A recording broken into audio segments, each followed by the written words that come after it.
Welcome to This Explainer. Today, we're diving into something really incredible. A massive macro view of one of the most famous journeys in all of human history, the Israelite Exodus. We're going to be unpacking a fascinating source analysis called If God Brought You Out, He Will Bring You In, which takes a really deep look at Numbers chapter 33. Now, you might be thinking, isn't a biblical chapter full of ancient names just going to be some dry historical itinerary? Well, I promise you, it's not. When we actually look at it through the lens of this source material, it transforms. It becomes this epic, deeply relatable narrative about survival, faith, and divine guidance. I want you to just put yourself there for a second. Literally hear the footsteps crunching on the dry earth. Feel the dust of the wilderness settling on your skin. Our source challenges us right out of the gate. Whatever you do, do not read this text as just a list of unpronounceable names. Picture an entire nation emerging from centuries of brutal slavery.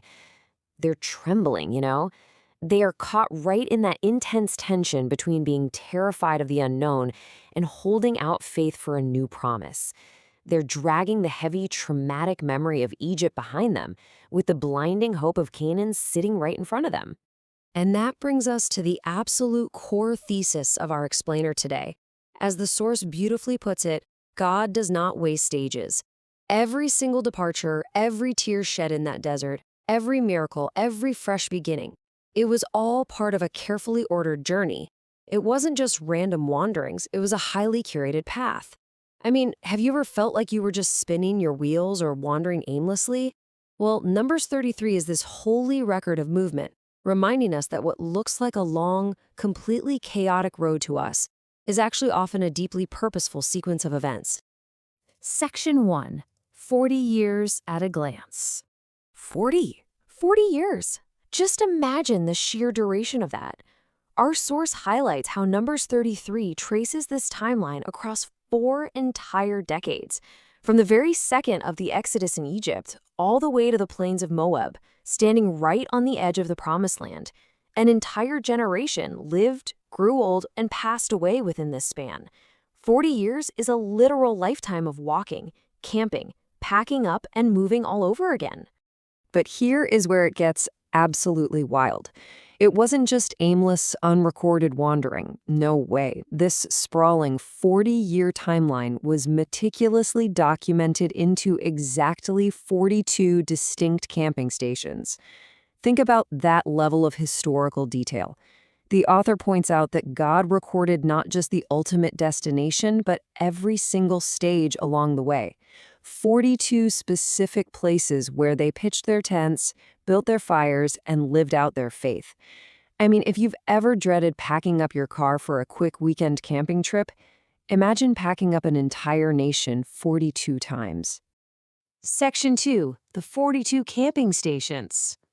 This journey was packed with dramatic, almost whiplash-inducing contrast. Take Mara, for example, a place of bitter waters that were made sweet only by direct divine intervention. Then, almost immediately after, they hit Elim, a profound place of refreshment with 12 springs and 70 palm trees.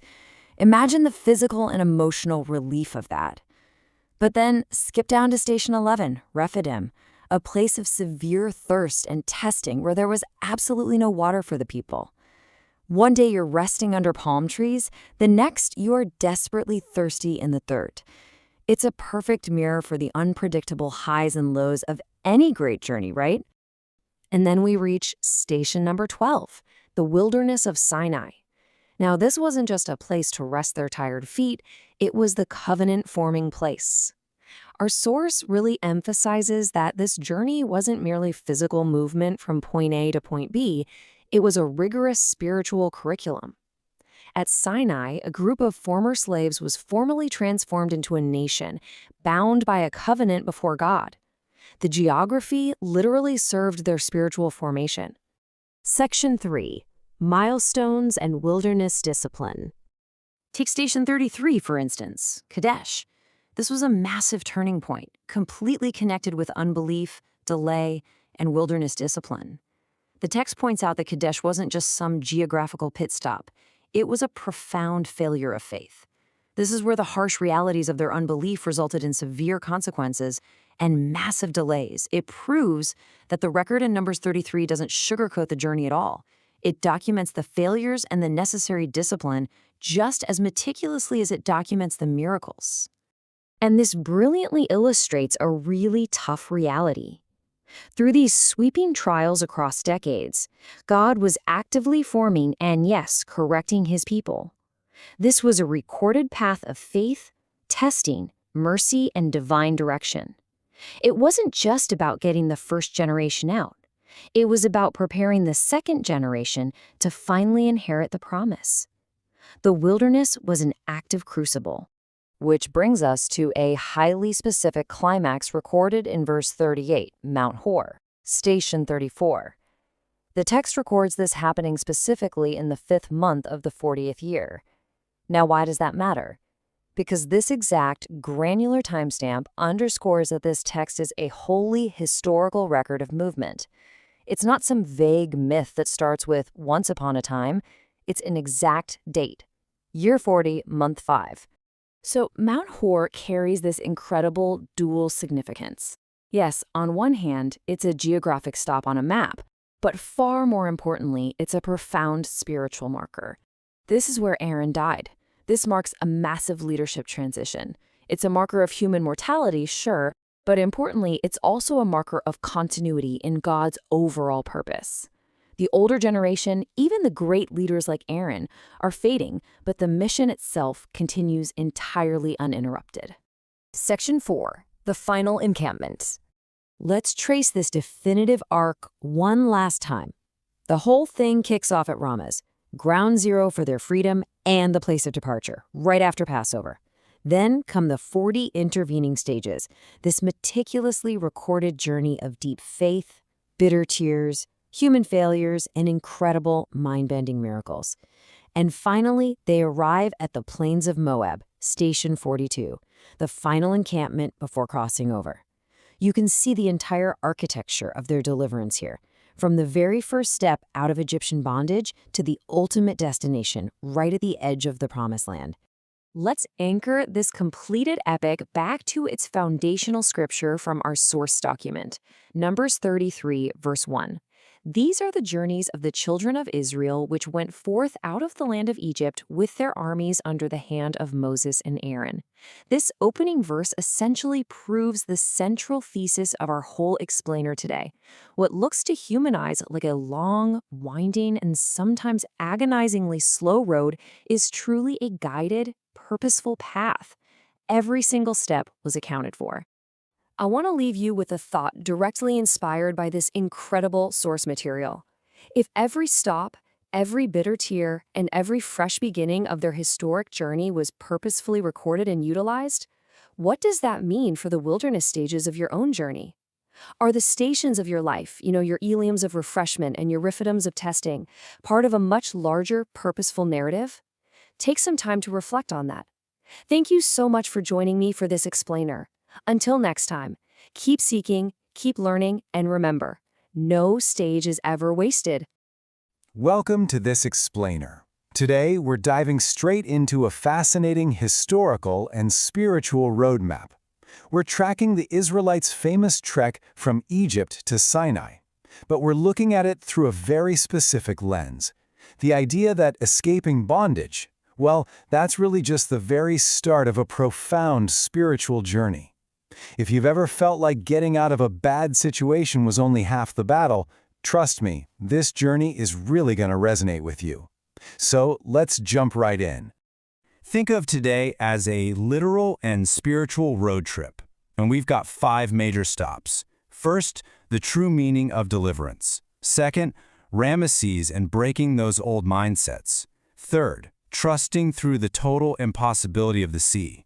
Fourth, healing bitter waters at Marah and Elim. And finally, Sinai, becoming a covenant people. Basically, we'll see how true deliverance is ultimately all about spiritual formation. Here's how our route maps out. We kick things off with the miraculous escape at Ramses.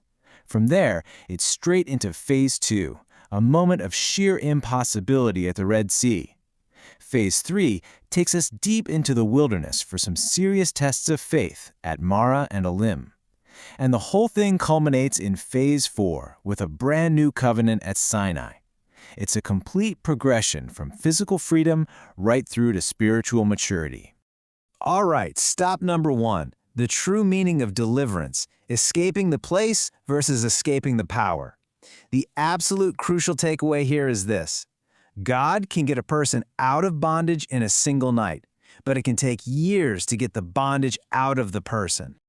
Moving on to our second stop, Ramses and breaking the old mindsets. This is ground zero, the place of departure where the chains finally started falling off the Israelites. But as you're going to see, simply leaving is really just step 1. Take a look at this quote from Numbers 33. Notice that phrase, with an high hand. I love this because it brilliantly illustrates that they didn't just sneak away in the dead of night, cowering in the shadows. No way! While the Egyptians were reeling under divine judgment, Israel marched out triumphantly under God's mighty hand. Pharaoh had been their oppressor for centuries, but Pharaoh didn't get the final word here. Leaving Ramses marked their very first public step of freedom. Imagine it, a people enslaved for generations, now walking out in broad daylight. But here's the tension we really have to grasp. They left Egypt physically that day, for sure, but Egypt still had to leave their minds, their habits, their deep-seated fears, that nagging unbelief. All of that was basically still packed in their bags. This ancient, physical escape maps perfectly onto spiritual reality. Leaving a physical place like Egypt requires the exact same kind of spiritual discipleship we need to leave sin behind. In the New Testament, the Passover lamb at Ramesses directly foreshadows Christ. It shows us that salvation isn't just an escape from a terrible location. It is a profound, total deliverance from the power of sin, fear, and condemnation itself. And this has massive implications for us today. For the modern church, we literally can't just stop at that initial moment of freedom. We should absolutely celebrate conversions at the altar. But then we have to step up. We have to actively disciple people through follow-up classes, mentoring, addiction recovery, financial counseling, the whole shebang. These are the tools that help believers break free from those old patterns to achieve true, lasting inner freedom. We essentially have to help get Egypt out of them. That brings us to stop number 3, the C. Trusting through impossibility when there is absolutely no way forward. The Israelites are finally out of Egypt, but boom, they immediately hit a brick wall. Just imagine the scene here. You've got the entire army of Egypt charging in from behind, a vast, impossible wall of water blocking the path ahead, and sheer panic is breaking out everywhere. But look at Moses' response in Exodus 14. Fear ye not, stand still, and see the salvation of the Lord. You see, when God is above you, it really doesn't matter what enemy is behind you or what obstacles in front of you. Nothing cancels his promise. In that terrifying moment, the seas suddenly became a pulpit of power. The waters opened up, and it is so vital to remember. They didn't open because the Israelites were somehow strong enough to force them apart. They opened purely because God was faithful.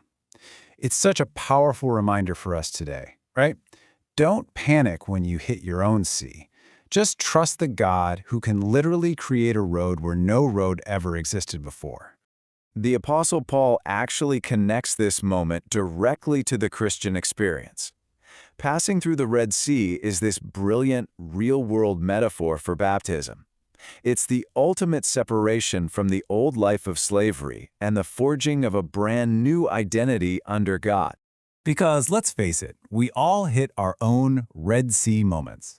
Maybe a church loses its venue, or funding falls through for a critical outreach, or there's severe community resistance. Instead of descending into panic and playing the blame game, leaders have to call their communities to prayer, foster unity, practice courageous obedience. Breakthroughs happen when our faith is willing to stand still long enough to actually see God's salvation. But that brings up a pretty tough question. What happens when the adrenaline of that massive miracle fades? The waters close up behind you, and the harsh, dry realities of the wilderness actually set in. Because if there's one thing we learn on this journey, it's that the euphoric high of a miracle is almost always followed immediately by a severe test. Which leads us to part 4, Mara and Elim, healing bitterness and the test of the wilderness. This stop teaches us a really hard truth. A miracle yesterday absolutely does not guarantee a life without test today. Talk about emotional whiplash. 1 minute, the Israelites are literally singing victory songs on the shores of the Red Sea. The very next minute, they arrive at Mara, completely parched, only to stand before water that is so bitter they can't even drink it. But, as we see in Exodus 15, God provided a tree, and when it was cast into the waters, they were made sweet. What's absolutely crucial to grasp here is that Mara was not their final address. The same God who allowed those bitter waters of Mara knew exactly where the refreshing palm trees and springs of Elim were. They were literally just a little further ahead. The lesson: we can't build our entire worldview around one bitter season. And there's a beautiful theological parallel here too. Just as that tree healed the bitter waters at Mara, it points us directly to the cross of Christ. The cross enters into our most bitter places, our grief, our curses, our deep hidden wounds, and it actually transforms them into life and redemption. Today, people walk into the modern church carrying their own bitter waters all the time: betrayal, massive disappointment, unanswered prayers. The modern church has to be a refuge for that. We can't just dismiss someone's pain with shallow, cliché words. We have to surround them with compassion, offer real, solid pastoral care, and commit to patient restoration. That's how people find true shade, rest, and healing grace. Finally, we reach stop number 5, Sinai, becoming a covenant people. Right before Sinai, they hit Rephidim, where extreme thirst exposed a lot of inner frustration. But that intense pressure, it actually paved the way for the towering heights of Mount Sinai. God wasn't just moving this massive group of people geographically. He was using the intense pressure of the wilderness to shape them spiritually. He was essentially revealing whether their faith was actually rooted in Him or if it only existed when circumstances were favorable. At Sinai, He wasn't just helping them survive, He was calling them to be a peculiar treasure, a holy, set-apart people.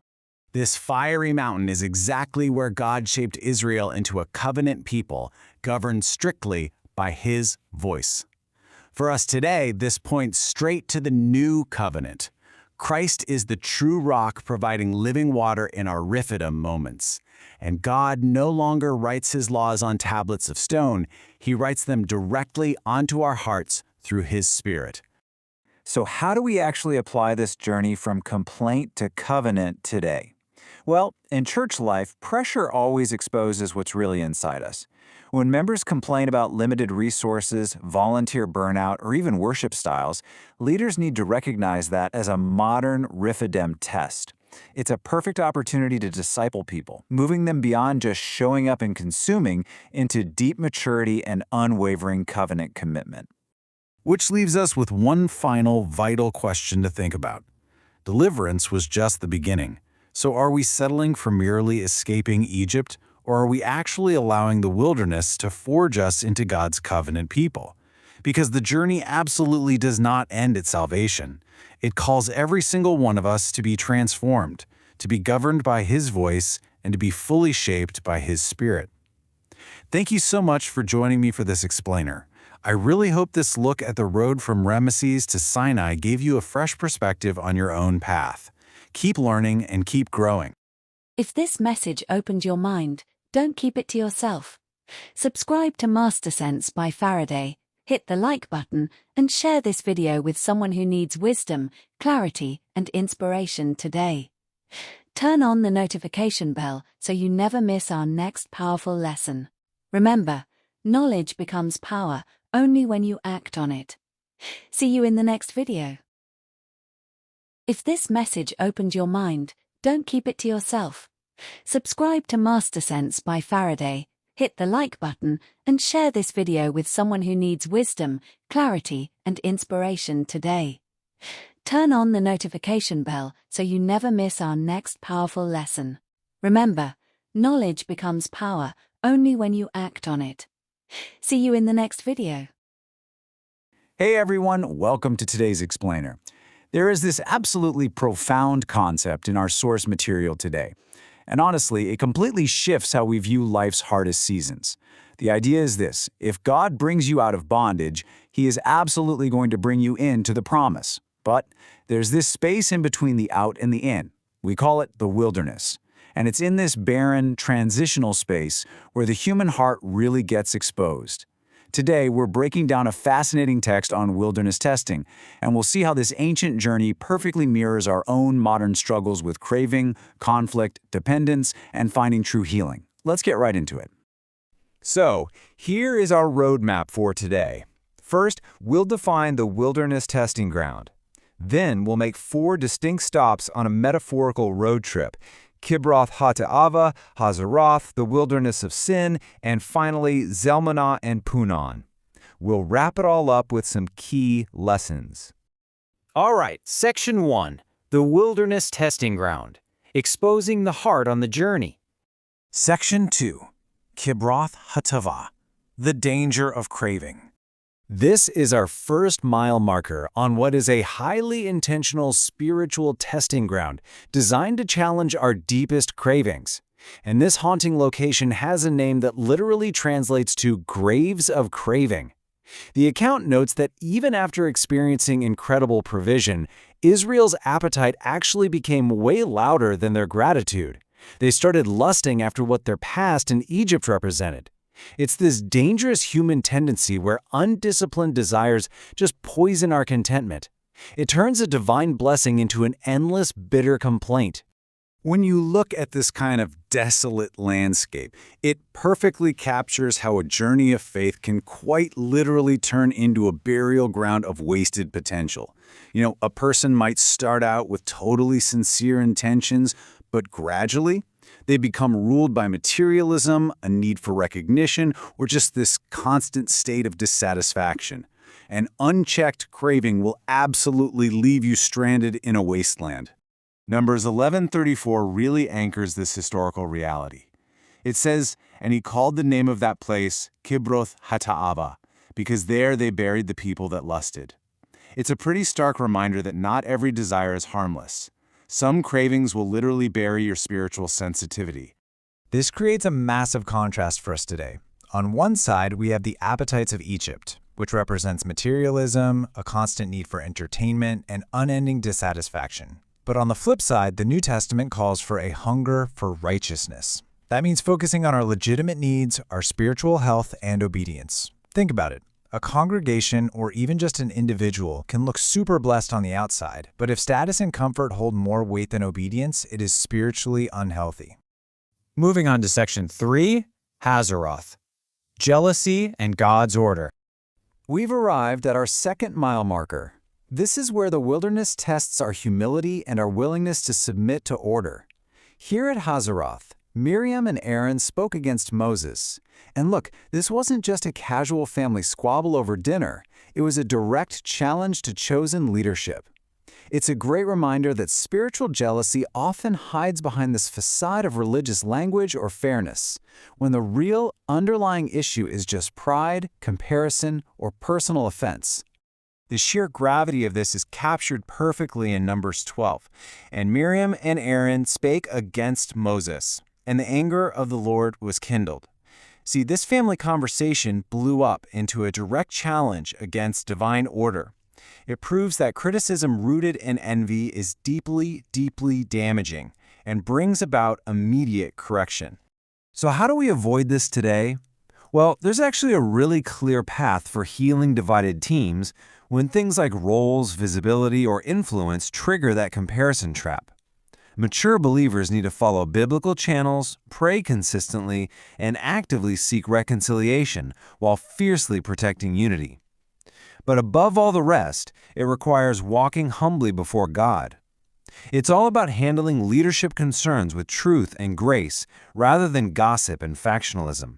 Section 4. The Wilderness of Sin. Learning Daily Dependence. Our third stop brings us to a hungry place, a place that really exposed the people's fear. In fact, they actually started romanticizing their old slavery, viewing it as a weird form of security, simply because the wilderness was so uncomfortable. God's response? He provided manna, literally bread from heaven.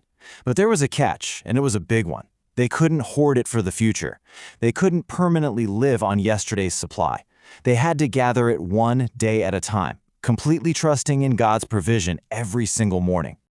As Exodus 16:4 states, "Then said the Lord unto Moses, Behold, I will rain bread from heaven for you." Now there is a super powerful New Testament connection here. It directly links this ancient provision of temporary bread to Jesus, who identifies himself as the true bread from heaven, the only thing that satisfies the deepest, lasting hunger of the human soul. Applying this lesson of daily dependence is highly practical for us today, especially for, say, a family facing severe financial pressure. Instead of panicking or slipping right back into those unhealthy old patterns, this roadmap gives us 4 steps. Pray daily for your needs, work faithfully right where you are, steward your resources wisely, and trust for provision one step at a time. It's really about receiving grace just for today. Section 5. Zalmunna and Punan. The Cure for the Poisoned Journey. Now we've reached the climax of our wilderness road trip. It's a place of deep discouragement, fiery judgment, but ultimately miraculous mercy. You see, when the people's complaints opened the door to judgment through fiery serpents, God provided a surprisingly uncomplicated cure. He had Moses raise a bronze serpent on a pole. The wounded simply had to stop hiding, look in faith at what was provided, and they would live. Numbers 21:9 tells us exactly how this went down. And Moses made a serpent of brass and put it upon a pole. When he beheld the serpent of brass, he lived. Jesus specifically connects this exact wilderness moment to his own lifting up on the cross. Just as those ancient travelers looked up and lived, the overarching message here is that humanity looks to a crucified Savior to receive eternal life. This highlights the ultimate contrast when it comes to finding a cure. We have this huge modern tendency to rely on human willpower, right? We try to fix ourselves, we rely on sheer motivation, or maybe we just increase our religious activity when we feel trapped in guilt or addiction.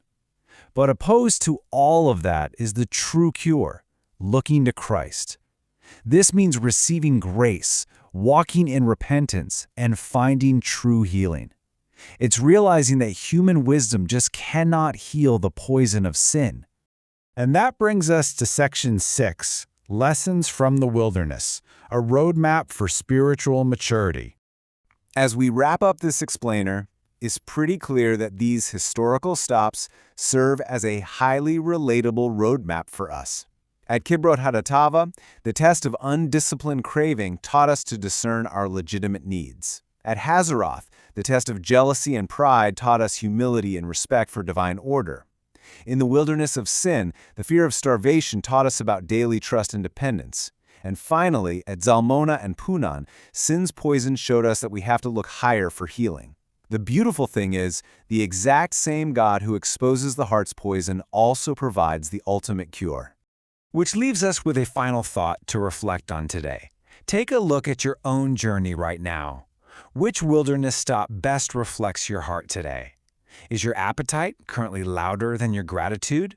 Or are you actively looking to Christ for your daily grace? Take a moment to really think about that, and use this roadmap to navigate whatever wilderness you might be walking through right now. Keep learning, keep reflecting, and we'll see you on the next explainer. If this message opened your mind, don't keep it to yourself. Subscribe to MasterSense by Faraday, hit the like button, and share this video with someone who needs wisdom, clarity, and inspiration today.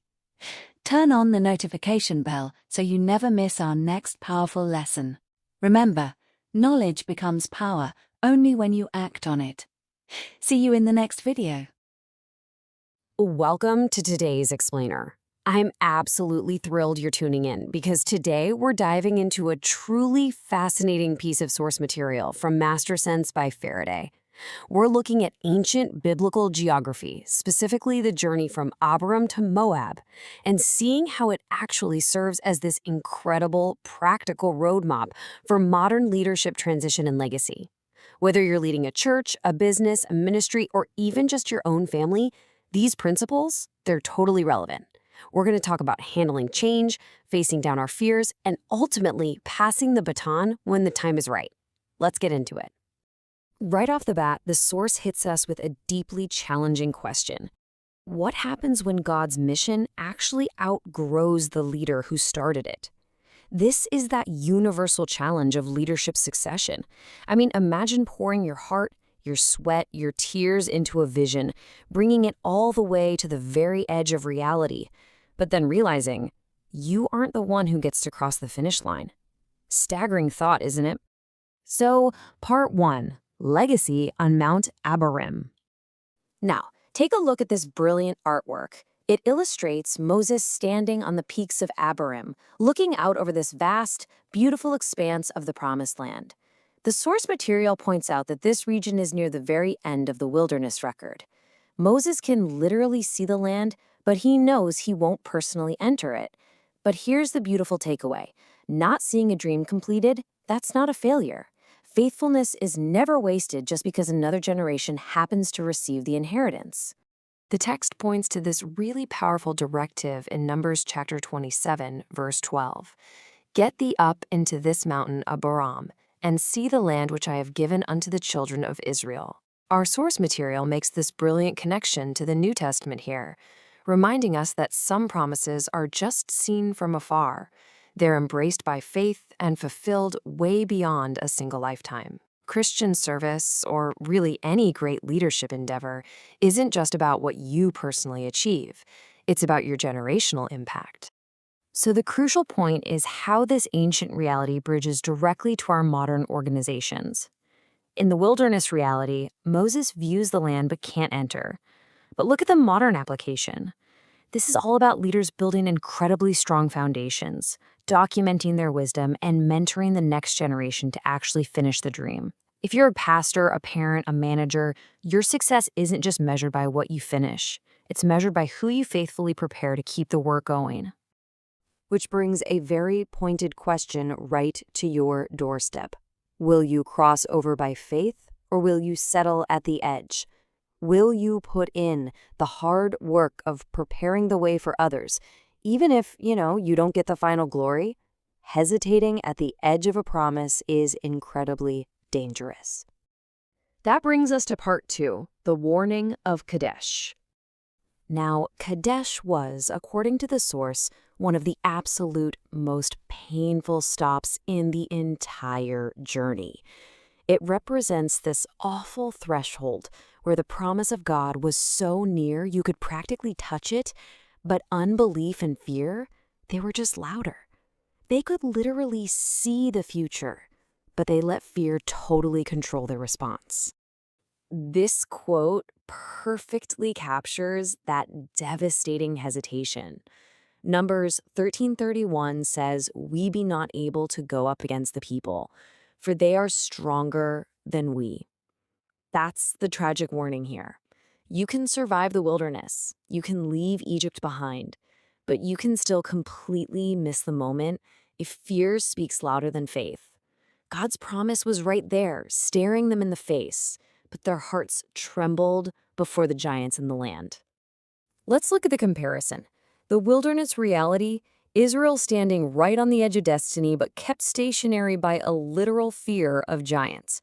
The modern application from our source is striking, though.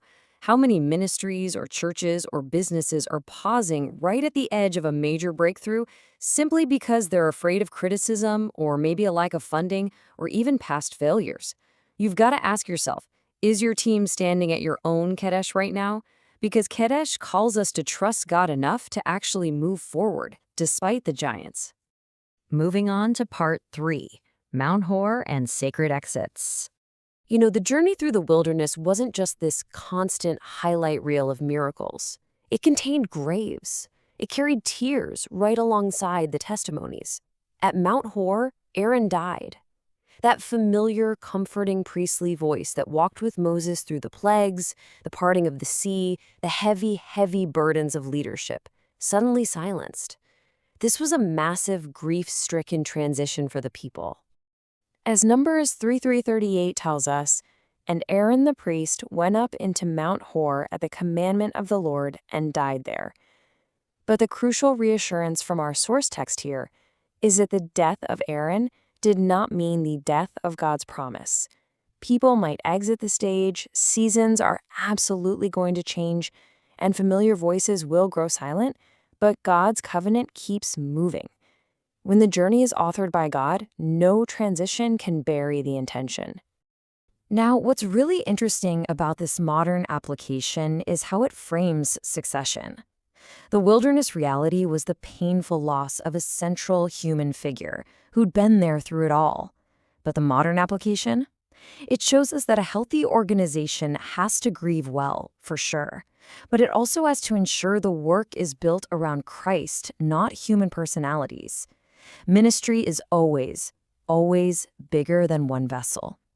Human leaders pass on, but Christ is the eternal high priest who never resigns and never leaves. So if leadership transitions don't stop the promise, we have to ask ourselves another really tough question. Does merely surviving the wilderness mean you're ready for the promise? I mean, just because you made it through the hard times, are you actually prepared for what comes next? Which brings us to part 4, the edge of promise. Take a look at this. The Israelites camped in the plains of Moab, looking out toward the horizon at sunset. After all the delays, the burials, the wandering, the constant complaints, they are still standing. Mercy and faithfulness preserved them. But the plains of Moab wasn't just a place to pitch a tent for the night. It was a profound threshold of generational transition. The old generation had largely passed away, and this new generation stood ready. Arrival is not the same as readiness. Promise requires preparation. This is honestly one of the most powerful points from the source material. God literally hit pause on the people here at Moab. Why? Because they needed to remember their history. They needed to repent, and they needed to realign their hearts before taking on the massive responsibility of the promised land. They had to look backward so they wouldn't get trapped in pride moving forward. In the wilderness reality, Israel paused before Jericho to get final instructions and some pretty severe warnings against compromise. For our modern application, this means discipling the next generation, getting crystal clear on your mission, and strengthening obedience before you expand. Standing close to a promise can actually be super dangerous if your heart is unprepared. You can't just carry a wilderness, survival mode mentality into promised land responsibility. Open doors require prepared people.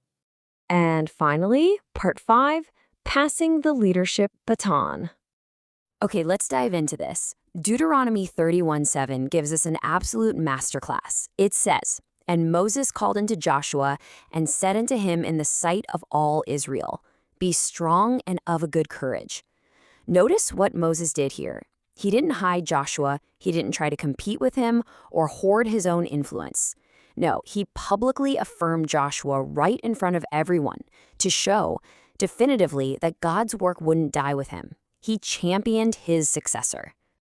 The source outlines these incredibly actionable steps for leadership transition. Check these out. It requires discernment, actually recognizing who God is preparing, not just whoever happens to be the most ambitious. It requires development, letting those emerging leaders serve, fail, and mature. Public affirmation is absolutely key to reducing confusion. You need spiritual continuity to anchor the mission in truth, not just personal charisma. And of course, you need honor for the outgoing leader and courage for the new one stepping up. Kingdom leadership, it's all about stewardship and forming faithful people, not building some unhealthy dependence on one single personality. It really all boils down to this core principle from the source material. A healthy transition honors yesterday, prepares tomorrow, and keeps Christ at the center today. Leadership transition isn't the end of a legacy. It's actually the ultimate test of that legacy. It forces a community to answer the hard question of whether the work was built around God's purpose or just around one charismatic person's presence. Which leaves us with one final provocative question as we close out this explainer. Think about your life, your work, your organization. Is your legacy built to outlive you? Are you making yourself irreplaceable? Or are you making the mission sustainable?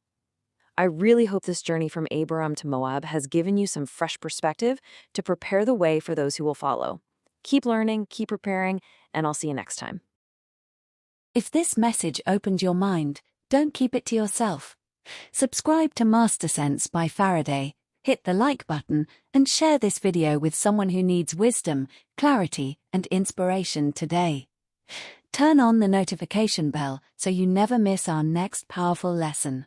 Remember, knowledge becomes power only when you act on it. See you in the next video. All right, let's jump right into this explainer and see how an ancient and honestly seemingly dry travel diary actually holds the ultimate spiritual blueprint for our lives today. You know, when you first glance at Numbers chapter 33, it just looks like a super repetitive list of unpronounceable places, right? They departed here, they camped there. But as we unpack this text today, you're going to see that this journey isn't just history. It's actually a mirror, reflecting the exact stages of our own personal faith and growth. So the absolutely crucial takeaway here is that Numbers 33 isn't just some random list of wanderings. It is this powerful testament that God keeps meticulous records of the journeys we so often overlook. The text literally shows us that heaven remembered every single place the Israelites set foot, meaning those seasons in your life that feel like aimless wandering or just pointless delays, they're actually deeply known, and they're being tracked by a much higher purpose. And I think this captures it perfectly. It brilliantly illustrates that vast, incredibly solitary feeling of the wilderness. Because when you're in it, the landscape feels completely endless and empty. But the core lesson we get from this ancient text is that the wilderness is a place where God doesn't abandon us. Instead, He's quietly guiding, protecting, and preparing us with literally every step in the sand. The wilderness is where we're actually formed. So here is our roadmap for today's explainer. We're going to hit the ancient travel diary, map the wilderness to our modern lives, talk about why we shouldn't despise these stages, look at the test of transition, and finally, figure out how to move forward in faith. Okay, let's dive into Section 1, the ancient travel diary and its records of a divine journey. Moving right along to Section 2, mapping the wilderness. We're going to look at ancient stops and their modern realities. We can actually track this whole journey right here on this timeline. We're watching Israel move from their initial deliverance from bondage in Egypt at Ramesses straight through to that miraculous crossing of the sea in year 1. But then we hit a massive wall in year 2 at Kadesh, which represents a profound crisis of belief. And finally, skipping ahead to year 40, they arrive at the plains of Moab, standing right there on the very edge of their promised inheritance. Now, these 3 crucial stops from our source material, they absolutely prove that these ancient lessons are still entirely relevant for the church today. Look at Ramesses. God delivers His people from bondage.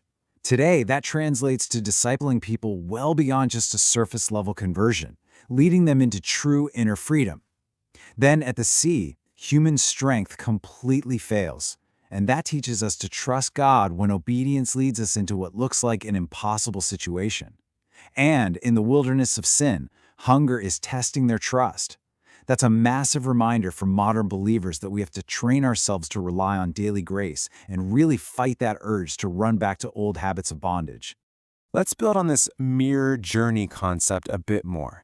On the left, we've got ancient Mara. This was a literal oasis, but the water was bitter and undrinkable, and naturally, the people complained.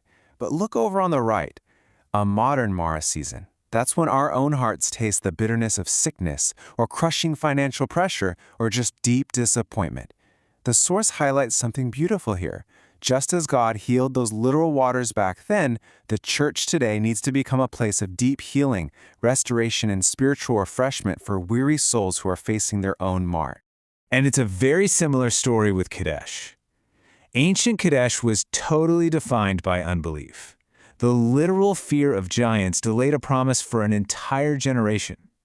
So what's a modern Kadesh moment? It's when fear paralyzes us. Maybe it's a ministry that's too afraid to step into a new digital mission, or a person terrified of criticism. In these Kadesh seasons, the source notes that we basically have a choice. Are we going to safely admire the promise from a distance, or are we going to rise up in faith and actually confront the giants? All right, into section 3. Do not despise the stages. Finding purpose in the passages. I absolutely love this reframing from the text, because it shows us that God is actively forming us in those incredibly difficult in-between spaces. You know, when a door suddenly closed or a big plan just collapsed, it felt like straight-up rejection or delay. But the reality? The wilderness is actually the ultimate training ground. Let's ground this in some everyday realities, right? Whether it's a believer facing a really scary season of unemployment, only to realize that the delay actually built profound patience and humility. Or maybe it's a family navigating painful grief, which ultimately restores their prayer life and strengthens their bond. Even a church facing severe resource scarcity often finds that those dead ends become the very testimonies of divine provision they needed. These modern wilderness experiences, they are exactly where God's grace reshapes our desperate need for control into genuine, lasting trust. Because when we finally look back at our own lives, we slowly start to realize that even the hardest, driest paths were never actually empty places. God was quietly guiding, protecting, and preparing every single step, even when the dust completely blinded us to His presence. Which brings us to section 4, the test of transition, moving from familiar faces to unchanging faith.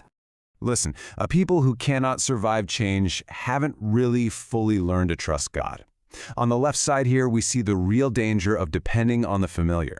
That means idolizing one specific season, one method, or maybe one charismatic leader. But over on the right, that's true maturity. The text argues that the church has to build its continuity around Christ, not on human personalities. We have to know with absolute certainty that the exact same God who empowered Moses is going to empower Joshua for the next era. And finally, we reach our last section, moving forward in faith, the edge of inheritance. So the source material ultimately forces us to ask a pretty uncomfortable question, taking this way beyond just historical analysis. It asks, are you camping permanently in a place God only meant as a passage? Seriously, are you stuck in a mental Egypt? Or maybe you're lingering at a bitter Mara, refusing to move forward just because of the pain. For those of us who are ready to transition from mere deliverance into actual spiritual formation, the text outlines 5 totally actionable steps.